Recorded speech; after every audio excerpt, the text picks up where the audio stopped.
So ayan po, good evening po mga dol. Tapos na po tayong hakutin yung mga palay.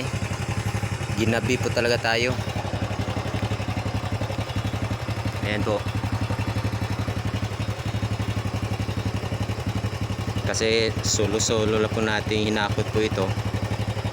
Pasan-pasan pa natin to sa sa may palayan talaga kasi hindi abot ng motor. Kaya ginabi po tayo. Ito po yung isa.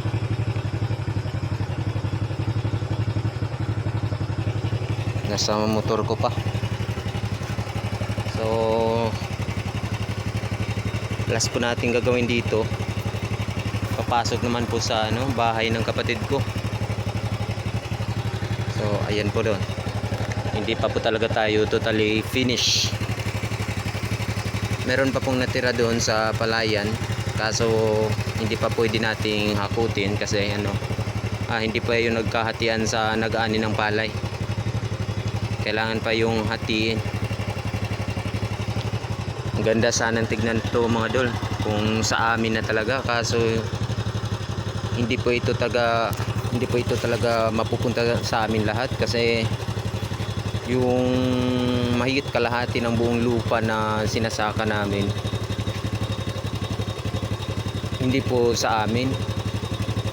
May ibang may-ari po yung lupa kaya kailangan pa po itong hatiin. Tapos doon na makikita yung talagang sa amin. Okay sana po mga dol pag sa amin na po talaga ito lahat. Maganda sana, makakabawi po tayo sa gastos. Pero at least okay lang mga dol. Akala ko nga wala pong matitira sa amin kasi binagyo po talaga ito. Hanggang dito na lang po kasi maghahakot pa ako papasok sa bahay. Maraming salamat. Good evening.